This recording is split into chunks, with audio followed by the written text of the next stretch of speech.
Bem-vindo, minha irmã, meu irmão, a este encontro, mais uma vez, neste belo dia em que nós podemos ler a Palavra de Deus e refletir sobre ela.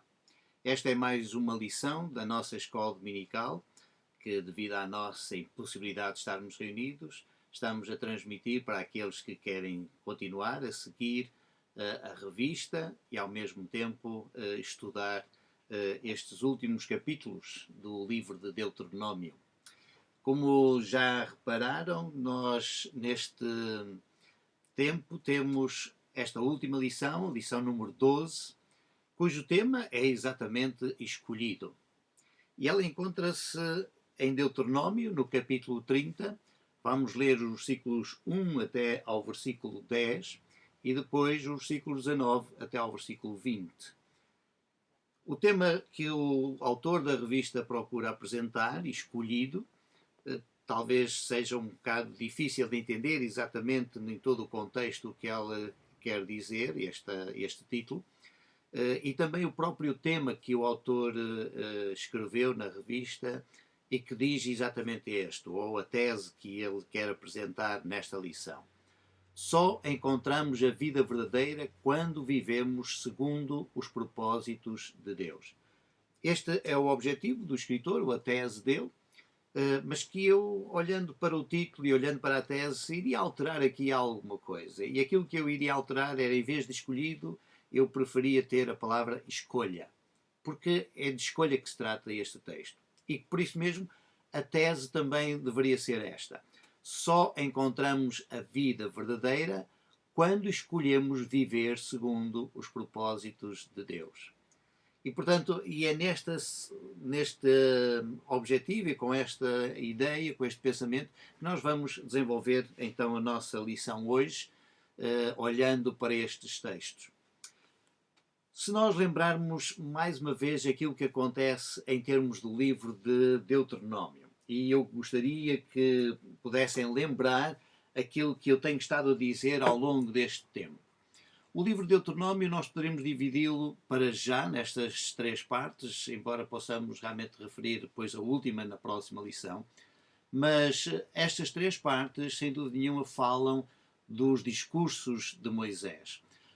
O que nós poderíamos ver é que do capítulo 1 até ao versículo 11, provavelmente, principalmente a começar no capítulo 4, nós temos o primeiro discurso de Moisés, porque sabemos que os primeiros capítulos são capítulos onde o autor, ou o redator, ou o compositor destes discursos, procurou, portanto, intercalar ou contextualizar esses discursos que Moisés fez quando esteve nas planícies de Moab a despedir-se exatamente da multidão.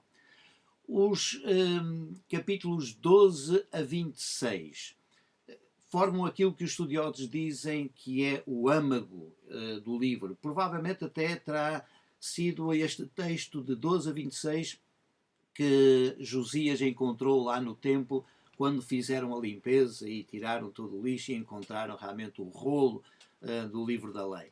E os estudiosos dizem que provavelmente terá sido estes capítulos 12 a 26. E depois teremos então o terceiro discurso de Moisés, em que, mais uma vez, o editor ou compilador inseriu aqui neste final dos versículos 27, de facto, a 30.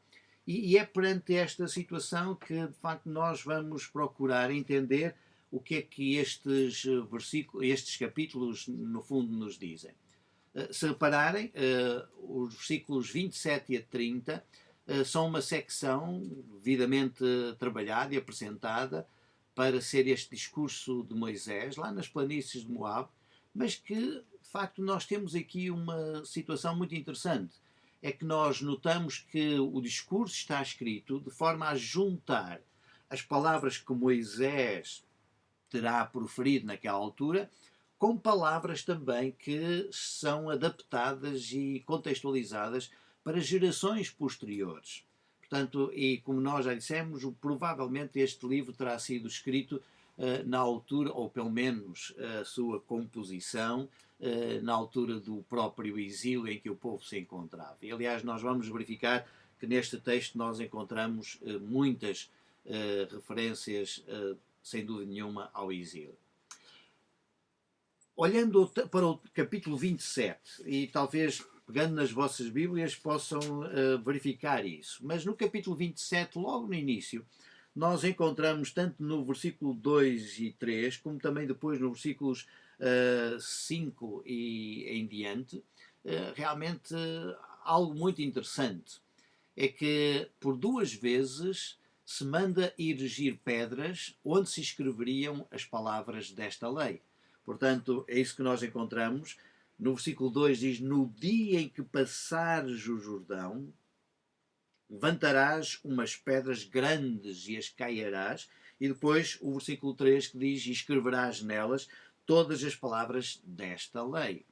Portanto, há aqui esta referência a que assim que eles passarem o Rio Jordão. Depois, quando nós olhamos para o versículo 4, temos novamente assim: quando houverdes passado o Jordão, portanto, já fazendo uma referência assim na altura ou assim que, não propriamente logo que, mas quando houverdes passar, então ireis ao monte Ebal e ao monte Gerizim, e ali vós realmente estabelecereis um altar ao Senhor e também levantarás pedras, né?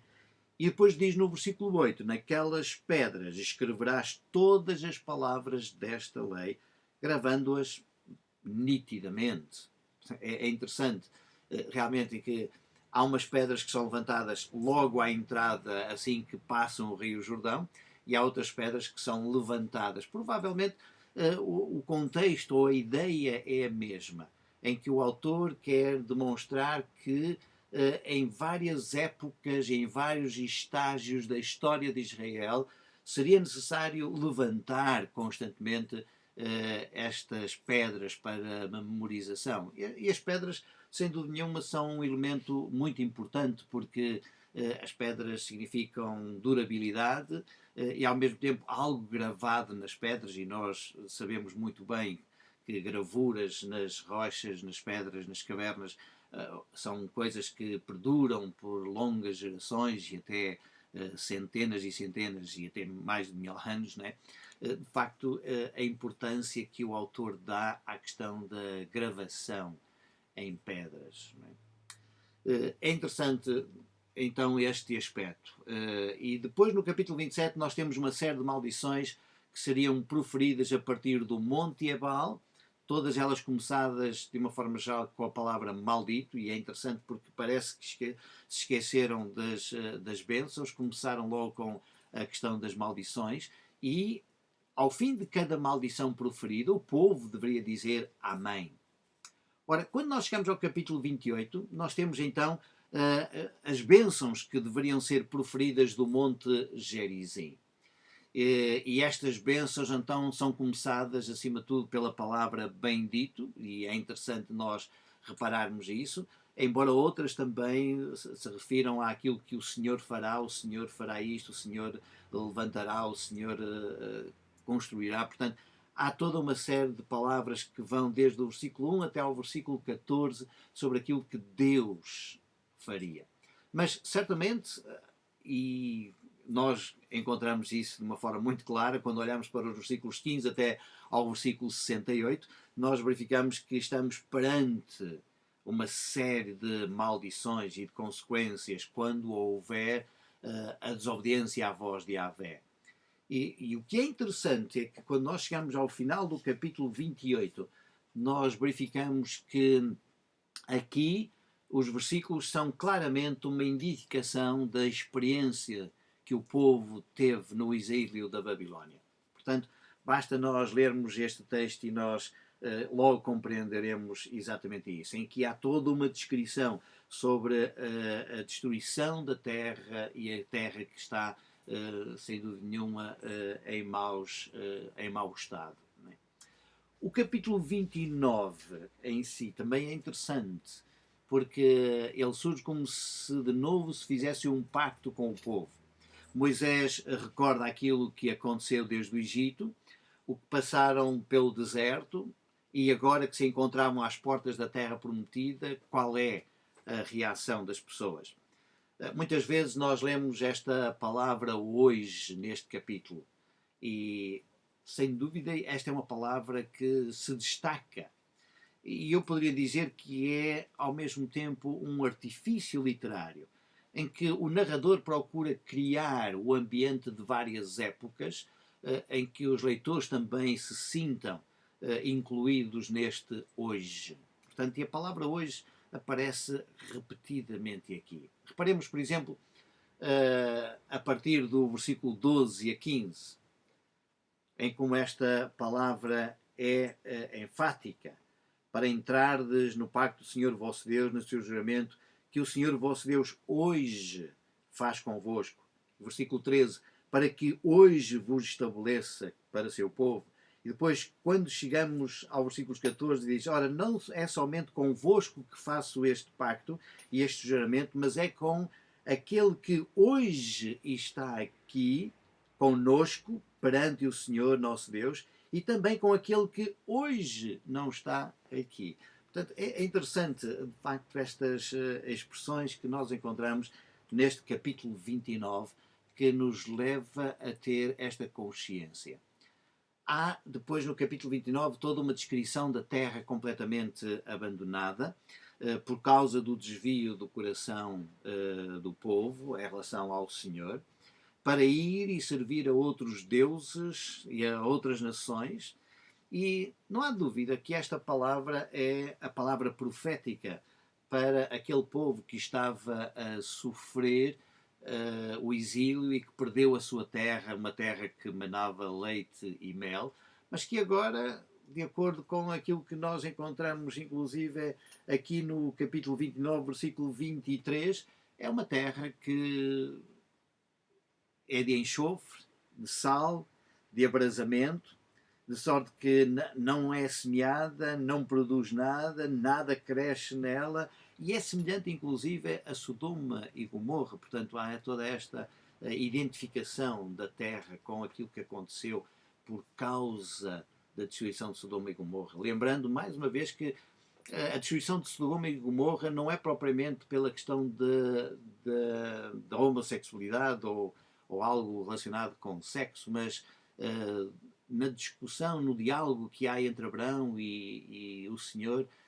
a ênfase é precisamente esta: o clamor do povo. O povo clamou. E, portanto, o povo sentia-se oprimido, o povo vivia em escravidão, e então esse clamor do povo em Deus vem para fazer alguma coisa. Mas, pelos vistos, só poucos saíram dali vivos.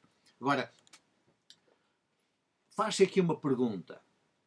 E a pergunta no capítulo 29 é esta: por que fez o Senhor assim conosco? Portanto, é esta pergunta em que mais uma vez se realça o furor e a ira de Deus. Nós temos exatamente uma resposta muito clara e muito simples. E a resposta é esta: porque deixaram o pacto do Senhor, o Deus de seus pais, que tinha feito com eles quando os tirou da terra do Egito, e o Senhor os arrancou da sua terra com ira, com furor e com grande indignação, e os lançou em outra terra, como neste dia se vê. Versículos 24 a 28, e principalmente então o versículo 28, como neste dia se vê. É importante nós atentarmos exatamente para a narrativa deste texto. Ora, a finalizar este capítulo, nós temos um comentário assombroso do editor, em que o versículo 29, para mim, é exatamente aquele comentário de alguém que está preocupado com o não entender de determinadas coisas que acontecem na vida das pessoas. E aquilo que ele escreve é exatamente isto: as coisas encobertas pertencem ao Senhor nosso Deus, mas as reveladas nos pertencem a nós e a nossos filhos para sempre, para que observemos todas as palavras desta lei. Interessante, não é? Certamente alguém estaria a refutar a ideia de que o povo, afinal, não era tão infiel, nem todo o povo era infiel, nem todo o povo se tinha desviado do Senhor, e que certamente se encontrariam lá no meio do povo muitas pessoas e até profetas que eram fiéis ao Senhor e que se questionavam por que razão teriam de sofrer estas consequências. Alguns dos profetas encontram-se inclusive no exílio, como Ezequiel, se nós lembrarmos. Outros foram para o Egito, como nós lembramos Jeremias. Portanto, os próprios profetas levantavam a questão, mas afinal, porquê é que Deus permitiu que isto acontecesse? Há coisas que nós não entendemos. Certamente nós poderíamos até lembrar que estes momentos que nós vivemos levam-nos a questionar. E certamente nós não entendemos estas coisas. Mas há pelo menos aquelas que estão reveladas neste livro da lei, e essas certamente nós poderemos entender. E é aquilo que o escritor, ou pelo menos o compilador, acaba por dizer neste final. Portanto, e o capítulo 30 apresenta esta oportunidade de escolha para o povo. Este capítulo é um capítulo que aponta, acima de tudo, para a esperança. Apesar destes constantes apelos a que se ratificasse o pacto com as pedras levantadas logo após a travessia do Jordão, e também quando entrassem na terra e chegassem aos montes Ebal e Gerizim, não podemos esquecer que mesmo no próprio livro de Deuteronômio nós encontramos naquele capítulo 17 sobre a questão dos reis, em que os reis deveriam de fazer uma cópia, embora alguns entendam que a palavra deveria ser assim, fazer uma interpretação desta lei e escrevê-la para que todos os dias da sua vida eles pudessem lembrar aquilo que Deus queria que eles fizessem. Portanto, isto significa que havia uma preocupação em fazer com que este livro de lei pudesse estar bem patente aos olhos das pessoas. E se as pedras poderiam até ser grandes, infelizmente a arqueologia não encontrou essas pedras nem na travessia do Rio Jordão, nem no Monte Ebal ou no Monte Gerizim. Mas na Palestina há pedras levantadas e a doutora Cynthia Parker ela apresenta um slide, de facto, uma fotografia sobre pedras levantadas e elas são enormes em comparação aos seres humanos, portanto elas são muito maiores e mais largas, em que ela mesmo diz que numa daquelas pedras facilmente caberia o livro de Deuteronômio escrito. Nós podemos lembrar, inclusive, então, o próprio código de Hammurabi, na estela em que ele está escrito, em como isso representa uma pedra enorme. E, portanto, é natural que o povo também tivesse este desejo, ou pelo menos fosse incentivado por Moisés, a que a lei pudesse estar escrita desta forma. Apesar de tudo isso, dizia eu, todo o povo é levado para o cativeiro como castigo, no fundo, pela sua desobediência. Portanto, algumas coisas podemos não entender, mas certamente que quando nós confrontamos a nossa vida com as palavras da lei de Deus e aquilo que inclusive este texto, este livro de Deuteronômio nos apresenta, nós teremos a clarificação e até a resposta para muitas das nossas perguntas para aquilo que se passa na nossa vida. E este é o maior desafio que nós temos, é que ao analisarmos este texto possamos refletir seriamente o que é que se passa na nossa vida, porque é que isto está a acontecer na nossa vida e se haverá alguma coisa que o texto bíblico nos clarifica, porque elas poderão, muitas coisas, não terem compreensão, mas à medida que nós lemos este texto, certamente se nós atentarmos para aquilo que Deus quer que nós façamos, então nós teremos a resposta para as nossas perguntas sobre aquilo que estamos a sofrer, ou a viver, ou a experimentar. Ora, a nossa revista diz que nós deveríamos pensar agora nestes versículos 1 até ao versículo 5, neste povo restaurado. Esta palavra mais importante que nós temos aqui, desde o versículo 1 até ao versículo 10, agora deixem-me só ainda fazer esta referência, é a palavra shub em hebraico. E a palavra shub é traduzida várias vezes, de diversas maneiras, aqui no nosso texto. Umas vezes ela é traduzida por recordar, outras vezes é traduzida por voltar, outras vezes é traduzida por converter e até virar. Né? Este primeiro versículo que nós temos aqui mostra-nos que estas coisas iriam e continuariam a acontecer com o povo. Até parece que, de facto, o texto está a dizer que, bem, nós temos isto tudo para vós, aquelas leis que estão desde o capítulo 12 até ao capítulo 26, realmente são leis que vós devereis terem atenção. Certamente nós sabemos que o povo, mesmo assim, não irá cumprir com aquelas leis. Conhecendo a história de Israel, nós sabemos que isso aconteceu. Chegando ao período do rei Josias, nós sabemos que isso aconteceu. Mas que depois de Josias ter feito toda aquela reforma, o povo continuou a desobedecer a Deus. Portanto, este primeiro versículo mostra-nos isso. Já não era a primeira vez, nem seria a última vez em que isto aconteceria, mas Deus continuava a dar-lhes a oportunidade. Uma segunda oportunidade, uma terceira oportunidade, uma quarta oportunidade. E quantas oportunidades realmente nós não teremos na nossa vida que nos fazem lembrar aquilo que Deus faz. Portanto, a bênção e a maldição estavam colocadas diante deles. Já tínhamos visto os versículos desde o 27 até ao 29 e constantemente há esta referência. A bênção e a maldição aí estão. A bênção e a vida, a maldição e a morte está patente. O que é que o povo deveria de fazer? Tão simples quanto isto. E aquilo que nós temos aqui é a palavra recordar. Nas nossas Bíblias nós temos e te recordarás delas entre todas as nações em que o Senhor teu Deus te tem espalhado. Portanto, recordar é a palavra que nós temos aqui e que efetivamente está relacionada com a palavra shuv, que nós falamos no início. Se nós fôssemos a traduzir literalmente o texto, como está no texto em hebraico, seria exatamente assim. E fazeres voltar ao teu coração todas estas bênçãos e maldições. Portanto, a ideia é que o povo tinha retirado do centro das suas decisões, porque a palavra coração, no fundo, implica isso, este desafio de ter que escolher entre a bênção e a maldição, o povo, ao longo dos tempos, foi retirando isso e tirou do seu momento de decisão.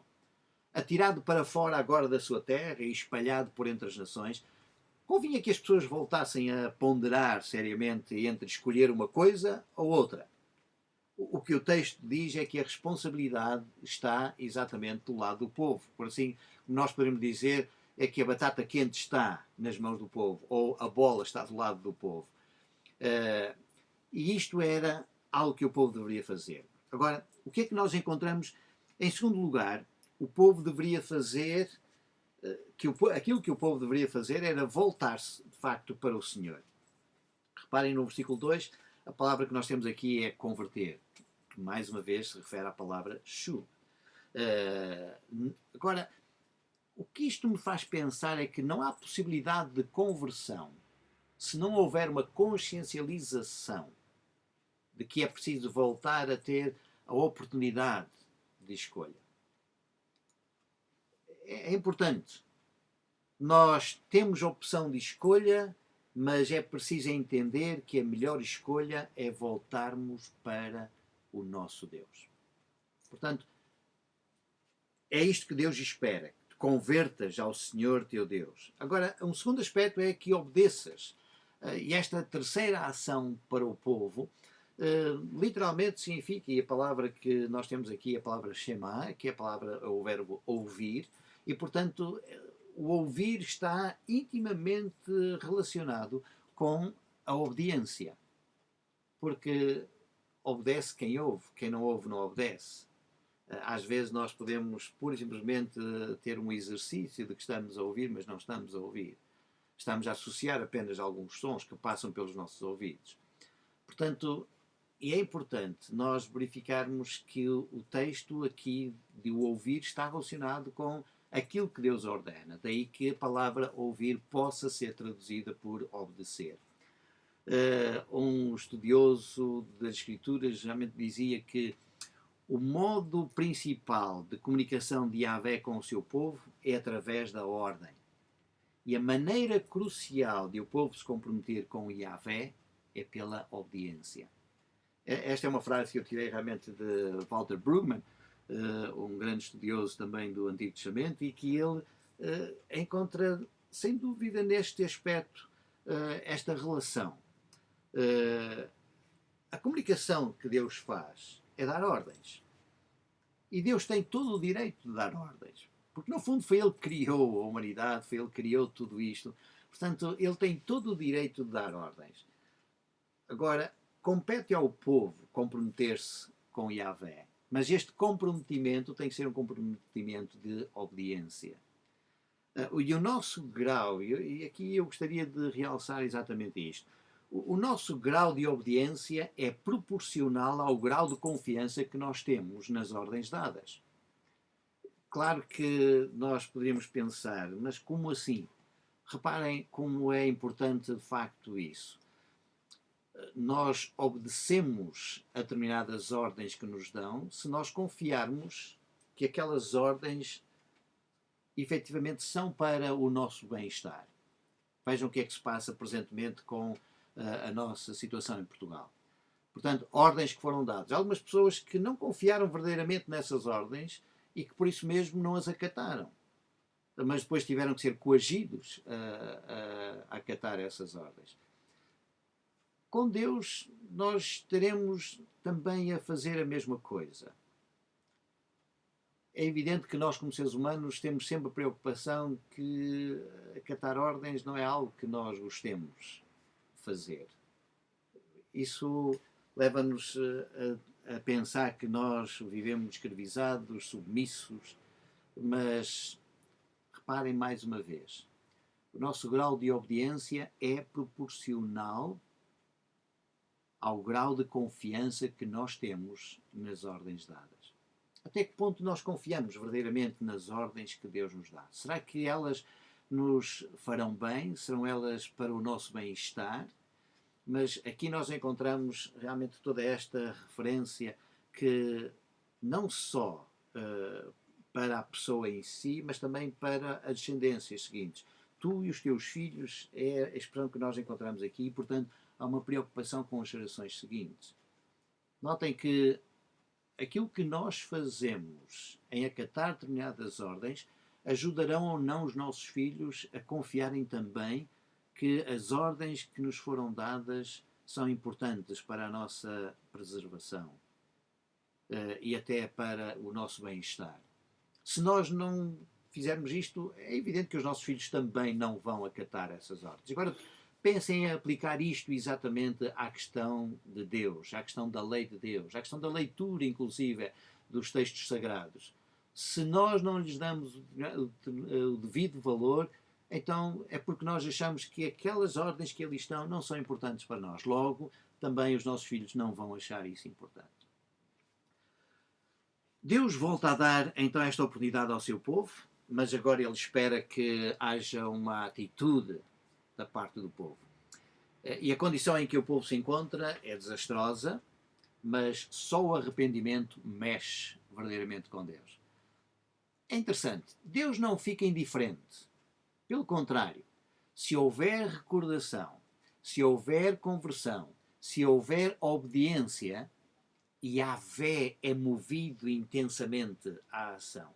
Eu digo isto porque os verbos que nós encontramos agora aqui são verbos que estão exatamente no grau piel, em hebraico, que fala dessa intensidade que Deus coloca nas ações. Agora, reparem, Ele se compadecerá, Ele tornará e Ele ajuntará. É evidente que no contexto bíblico e no contexto do escritor, Deus é o responsável por aquilo que aconteceu exatamente ao povo. Apesar de ele ser o causador da dispersão do povo por todas as nações, mesmo assim ele é movido pelo arrependimento do povo. E é preciso que o povo tenha consciência que as coisas que lhe aconteciam não eram um mero acaso. Afinal, as consequências causadas ou permitidas por Deus eram o resultado da sua desobediência às instruções de Deus para uma vida plena. E era isso que Deus queria. Portanto, o povo foi desterrado por culpa própria, não há dúvida nenhuma. E ainda que tenha ido para bem longe de Deus, mesmo assim, Deus está disposto a ir ao lugar mais recôndito da terra, para o fazer voltar do seu cativeiro. Estas palavras que nós encontramos aqui no versículo 4 são palavras que nós encontramos também em Neemias, no capítulo 1, versículos 8 até ao versículo 9. O objetivo de Deus é juntar o seu povo. E é isso mesmo que Deus ordena quando Ele manda que o povo se junte, que o povo se reúna para ouvir a sua palavra, ouvir a sua voz. E esta palavra ajuntar está associada aqui neste versículo ao mesmo tempo com a palavra carregar. Né? E Ele carregará, Ele tomará sobre si mesmo o povo. Esta ideia de alguém que carrega, que toma nas suas mãos e transporta para um lugar seguro. É a ideia, sem dúvida nenhuma, de um pastor, de alguém que cuida das suas ovelhas. Agora, a vivência de acordo com os preceitos de Deus iria fazer com que o povo de agora tivesse uma multiplicidade de bênçãos que foram prometidas até aos pais. Quem possuirá a terra agora, ou quem irá possuir a terra, é exatamente a nova geração. Mas quem provoca o bem-estar e a multiplicação entre o povo e na terra é o próprio Yahvé. E é isso que nós encontramos. O Senhor iria fazer com que o povo fosse mais próspero, e a confirmar esta ideia está logo a seguir o verbo multiplicar, que também pode ter tanto um sentido qualitativo como quantitativo, embora aqui certamente ele estará a ser usado neste aspecto quantitativo, mas é importante lembrar que a palavra também implica, acima de tudo, qualidade. Este verbo faz ao mesmo tempo lembrar esta promessa que Deus fez a Abraão lá no capítulo 16 de Gênesis e no versículo 10. Portanto, lembremos que há aqui um povo restaurado, sim, aquilo que nós podíamos pensar, mas é necessário uma série de coisas para que haja essa restauração. Deus está disposto a fazer essa restauração. Agora, vejam os versículos 6 até ao 10 na nossa revista, fala de corações renovados. Uma promessa que Deus faz agora vai certamente para além daquilo que é material. Embora muitas vezes nós olhemos só para as questões materiais e pensemos que a bênção de Deus se resume única e exclusivamente àquilo que nós temos materialmente. Desde que nós tenhamos boas casas, bom dinheiro, e aí nós pensamos como Deus é bom e como Deus é fiel. Agora, o que Deus promete neste texto é fazer uma renovação interna. E esta renovação implica circuncisão. O verbo circuncidar, que nós temos aqui, tem como sujeito o próprio Senhor e faz lembrar exatamente algo que é tão doloroso para a pessoa circuncidada. Nós provavelmente não imaginaremos ou não conseguimos imaginar, mas a circuncisão era a marca da aliança, do pacto, do concerto, mas que este concerto não se limitava só à questão da circuncisão, muitas vezes implicava o corte de um animal, e as pessoas que faziam parte daquele pacto, daquela aliança, ao ser cortado o animal, o que elas estariam a dizer era que me façam o mesmo se eu não cumprir com aquilo que está escrito aqui neste pacto ou nesta aliança. Portanto, imaginem só aquilo que implicava em termos dolorosos. E a circuncisão é certamente um ato doloroso, em que lá atrás normalmente era Deus que dizia: tu circuncidarás os teus filhos, portanto era a própria pessoa que iria fazer, mas aqui o que nós temos é Deus a dizer que vai fazer essa circuncisão. Mas já não é uma circuncisão feita, de facto, no prepúcio do órgão sexual, mas acaba por ser uma circuncisão feita no coração. Levinson, que é um outro estudioso do Antigo Testamento e principalmente do livro de Deuteronômio, ele diz que a mudança em perspectiva, deixem-me cá ver, a mudança em perspectiva sugere ceticismo quanto à capacidade de o povo efetuar tal mudança de coração. De facto, ele toca num ponto essencial. Parece que Deus diz: eu já não acredito em ti Ou, por outras palavras, eu cheguei à conclusão de que tu não és capaz de fazer o que quer que seja para mudar o teu coração. Isto faz lembrar que esta voz profética de Jeremias, concernente ao novo pacto que Deus está disposto a fazer, é que Deus iria, de acordo com Jeremias, escrever no coração do povo a sua lei. Ezequiel tem algo semelhante, mas Ezequiel fala da transformação do coração. Portanto, em vez de um coração de pedra, eu colocarei um coração de carne, diz Ezequiel no capítulo 11, versículos 19 e 20. Agora, sem dúvida, as pessoas não conseguem por si mesmas fazer a mudança necessária nas suas vidas.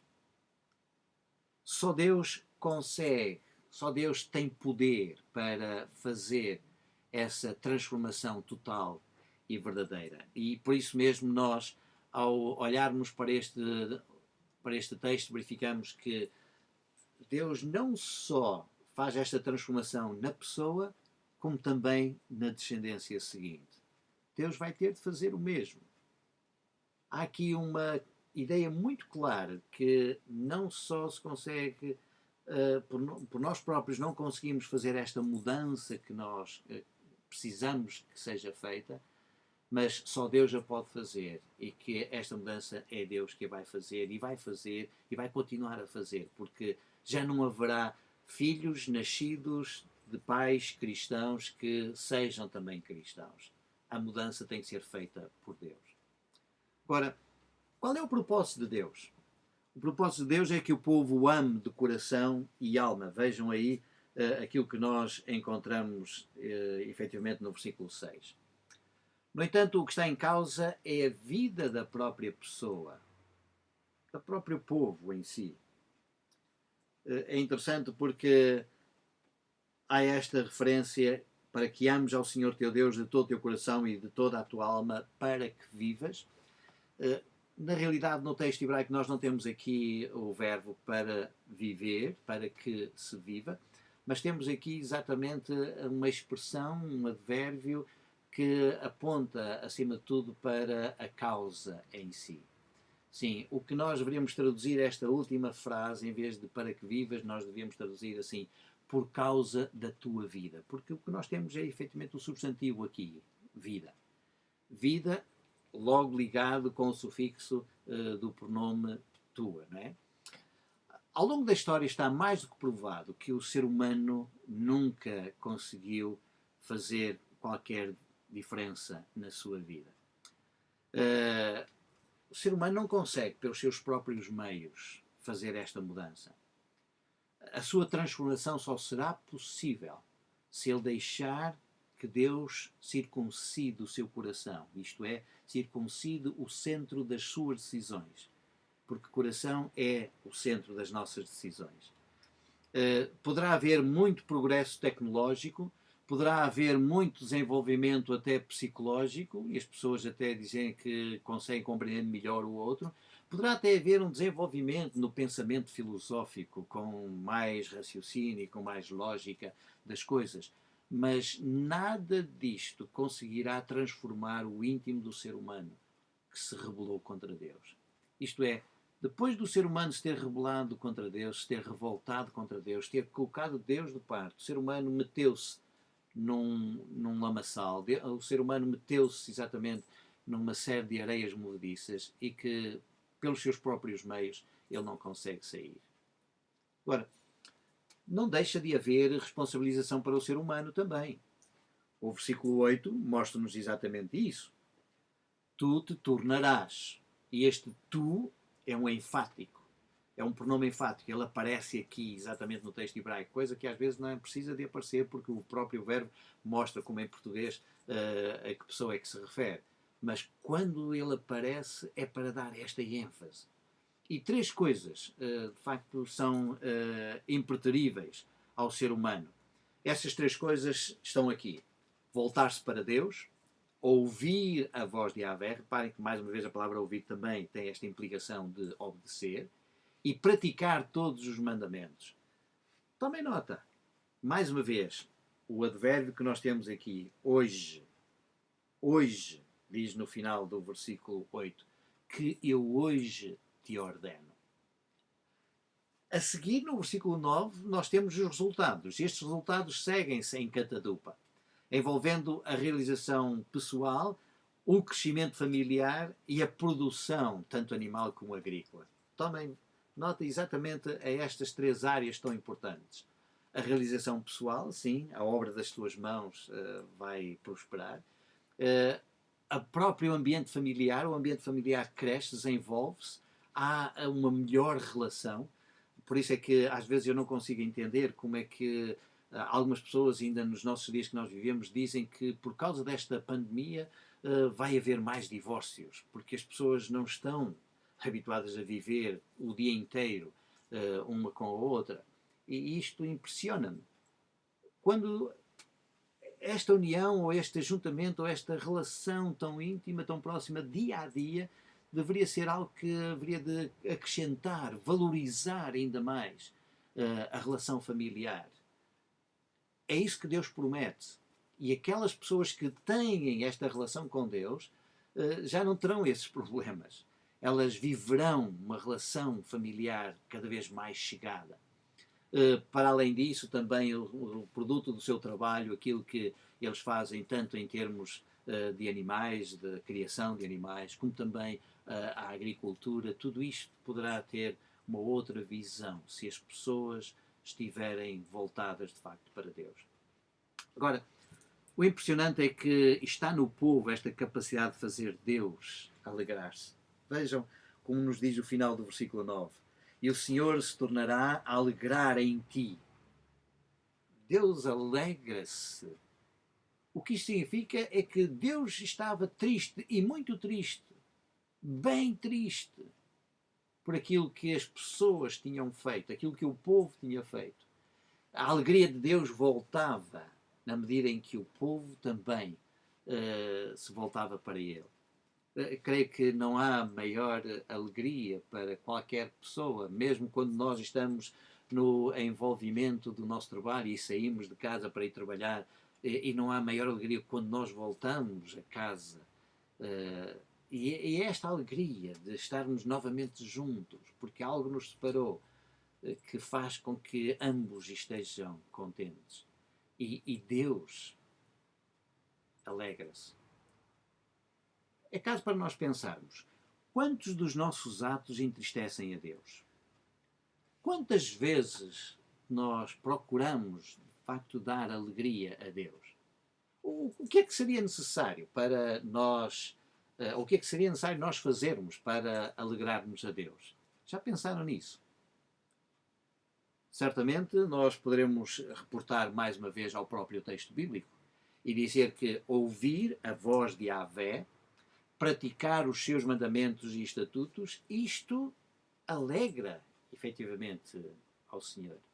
E quando nós nos voltamos para Ele, isto é, quando nós pegamos na perspectiva dele em vez da nossa perspectiva. Quantas vezes nós estamos mais voltados para o nosso umbigo, pensando só em nós, em vez de olharmos segundo a perspectiva de Deus? Isto é importante.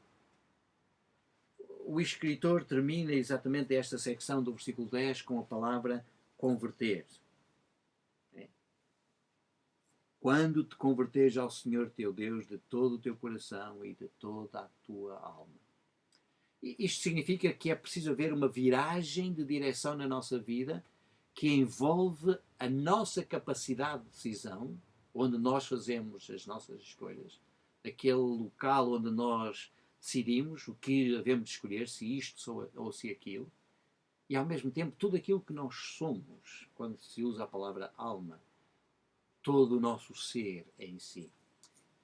Bem, vamos ao terceiro tópico, certamente, para nós podermos terminar esta nossa lição. E o terceiro tópico, de acordo com a nossa revista, diz escolha justa. O autor dá um salto do versículo 11 até ao versículo 18, salta todos estes versículos e passa para o versículo 19. No entanto, eu penso que é importante nós atentarmos para estes versículos 11 também e em diante, porque mostram que afinal não é impossível praticar aquilo que Deus quer. Esta é uma palavra que muitas vezes nós não lemos, porque a nossa tendência sempre é dizer nós não conseguimos fazer aquilo que Deus quer. Aliás, parece que é essa a ideia. Eu ouvi uma exposição de Tim Keller sobre este capítulo, e ele é muito criativo, muito interessante, e ele acaba por dizer precisamente isso, assim, por muito que as pessoas queiram, e eu também já afirmei isso, ninguém consegue fazer aquilo que Deus quer. Ao mesmo tempo nós temos esta tensão, mas afinal é possível ou não é possível? Porque os versículos 11, 12 e 13 dizem-nos, aliás, chegando até ao 14, dizem-nos precisamente isto. Não te é difícil demais, nem tampouco está longe de ti. Agora, no versículo 14, diz: mas a palavra está muito perto de ti, na tua boca e no teu coração, para a cumprires. A ideia, efetivamente, do escritor é dizer é dizer isto. Nós, quando colocamos Deus bem longe, então sim, nós acabamos por dizer que não temos possibilidades, é difícil fazer isto, é difícil fazer aquilo que Jesus nos ensinou, porque, enfim, nós olhamos para Jesus como o Deus eterno, o Deus que está acima de todas as coisas. Então ele era Deus, ele não poderia de maneira nenhuma pecar. Portanto, isto que ele está a dizer para nós fazermos é algo que está longe das nossas capacidades. Mas, ao mesmo tempo, e é esta a questão interessante que nós encontramos aqui, que Tim Keller acaba por dizer, é que quando nós deixamos que Deus faça a circuncisão, quando nós deixamos que Deus atue na nossa vida, então nós vamos conseguir fazer. Portanto, a alternativa é esta. No entanto, a escolha é nossa. Hoje te pus diante de ti a vida e o bem, a morte e o mal. Talvez pensemos que o melhor teria sido nunca ter tido esta oportunidade de escolha. Tantas vezes nós pensaríamos assim, não é? Quão bom seria se nós não tivéssemos esta oportunidade de escolha? Tudo seria mais fácil se Deus nos desse apenas uma possibilidade. Às vezes nós fazemos isto com os nossos filhos, não é? Não lhes dando possibilidade de escolha. Aliás, para nós controlarmos, inclusive, até o devaneio dos nossos filhos, nós damos exatamente esta possibilidade. Tu tens de escolher entre este e este. Quando diz respeito ao vestir, por exemplo, em que as crianças gostam de escolher, então elas às vezes querem escolher aquilo que não têm ali. E exatamente isso leva a que os pais tenham que ter muita sabedoria e dizer: não, não, tu escolhes entre isto ou isto. E ela terá que escolher. E é isso mesmo que Deus faz connosco. Agora, será mau isto? Não, não é mau. Pelo contrário, habilita-nos na nossa capacidade de termos este livre-arbítrio, de podermos desenvolver a nossa liberdade de escolha, embora esta escolha esteja realmente muito limitada. Aliás, é isso que nós encontramos exatamente no Jardim do Éden. Deus deu a possibilidade ao ser humano de escolher, dizendo assim: tudo o que está aqui podes comer, não deves comer daquele que está ali. A árvore da ciência do bem e do mal. Então, o que é isto? O que é que acontece efetivamente connosco? Deus dá-nos esta possibilidade, porque Ele sabe que nós somos seres humanos e que assim como Deus teve a possibilidade de escolher, Ele também nos dá essa possibilidade de escolha. E é interessante porque a possibilidade da escolha de Deus é sempre com o objetivo de nos dar vida. Reparem aquilo que está escrito no livro do profeta Isaías. Isaías proferiu estas palavras de Deus dizendo assim: mas tu, ó Israel, servo meu, tu, Jacó, a quem escolhi, descendência de Abraão, meu amigo, tu a quem tomei desde os confins da terra e te chamei desde os seus cantos e te disse: tu és meu servo, a ti te escolhi e não te rejeitei. É esta mesma oportunidade que Deus, na sua essência, tem de poder escolher. Sim, Ele escolhe, mas Ele escolhe com um propósito muito bem definido, com o propósito de fazer com que este povo seja luz para as nações e ajude os outros povos também a encontrar essa luz. Agora, Deus também deu ao ser humano este direito de escolha. O propósito de Deus é que o seu povo viva, o propósito de Deus é que a sua descendência viva também, para que o povo ame ao Senhor, para que ouça a sua voz, mais uma vez no sentido de obedecer à sua voz, e para que se apegue a Ele. Deus não obriga ninguém a amá-lo, mas Ele coloca o ser humano, de facto, nessa posição. Escolhe entre amar-me ou odiar-me. Às vezes nós temos, meio termo, eu não te odeio, mas também não te amo, portanto ficamos por ali. Não, não é isso. Isso não é a escolha. Nós só temos duas opções e estas duas opções têm de ser tomadas. O que é que nós fazemos? Se nós lermos mais uma vez o capítulo 28, leiam o capítulo 28 e leiam muito atentamente, com muita calma, para nós entendermos aquilo que Deus quer, porque são muito mais os problemas que nós enfrentamos quando nós decidimos não escolher Deus para a nossa vida e não fazer aquilo que Ele quer, do que realmente aquilo que nós podemos pensar, porque quando Deus nos dá as bênçãos, elas são plenas, elas satisfazem tudo. No entanto, há um enxurrilho de coisas que fazem lembrar as desgraças que o ser humano passa.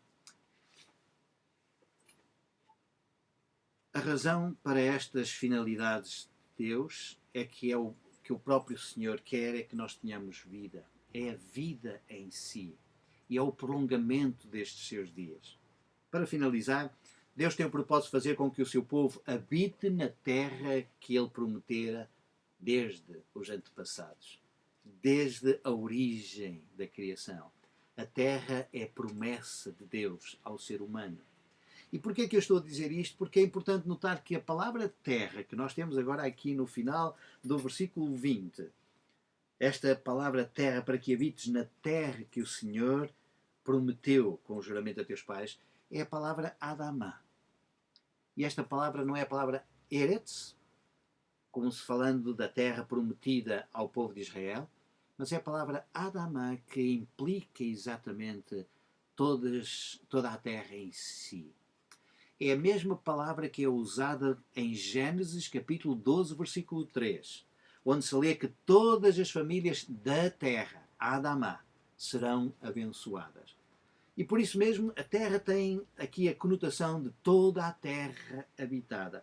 Daí que esta promessa não é uma promessa feita só para o povo de Israel, não é promessa feita para aquela geração que não pecou e que não ficou no deserto e que está ali à entrada da terra prometida, mas também não é só para aquela geração que veio depois da reforma de Josias, mas também não é só para aquela geração que vem depois do cativeiro da Babilónia.